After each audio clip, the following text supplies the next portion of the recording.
மாநில உரிமை பறிப்பதிலே பாஜக கவனம் செலுத்துறாங்க. அதே போல நிதி பகிர்வும் தரதுன்னு சொல்லி எம்பி கனிமொழி சொல்லியிருக்காங்க.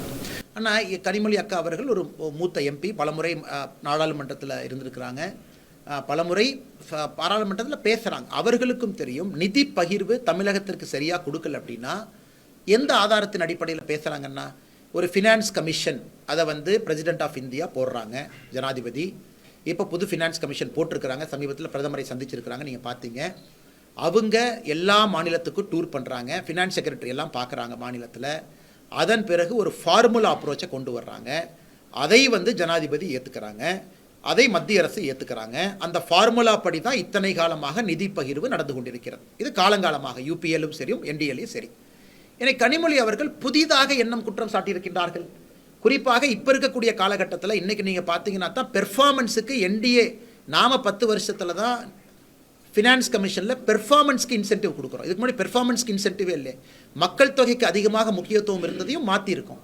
1971 சென்சஸ் பாப்புலேஷன் எடுத்திருக்கோம், 2011 சென்சஸ் பாப்புலேஷன் எடுத்திருக்கோம். இதெல்லாம் பிரதமர் அவர்கள் செஞ்சுருக்கிறாங்க.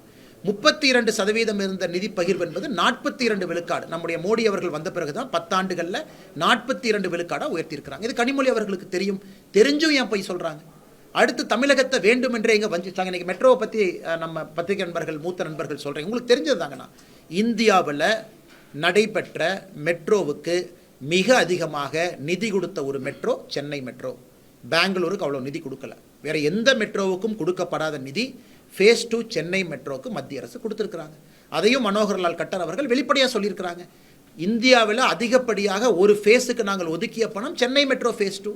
அப்படி இருக்கும் பொழுது மத்திய அரசு எங்கே ஏற்றம் தாழ்வு பார்த்தாங்க, எங்கே கொடுக்கக்கூடாதுன்னு சொன்னாங்கன்னா?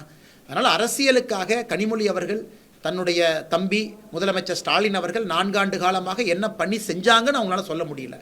மறுபடியும் மத்திய அரசின் மீது குறை சொல்லி தான் தேர்தலை சந்திக்க வேண்டும் என்று நினைக்கின்றார்கள். அவர்களுக்கு இந்த தேர்தலில் மக்கள் பாடம் புகட்டுவார்கள். பிளே ஸ்டோர் மற்றும் ஆப் ஸ்டோரில் இருந்து பாலிமர் செயலியை QR கோடு மூலம் பதிவிறக்கம் செய்யுங்கள். செய்திகளை உடனுக்குடன் பெறுங்கள்.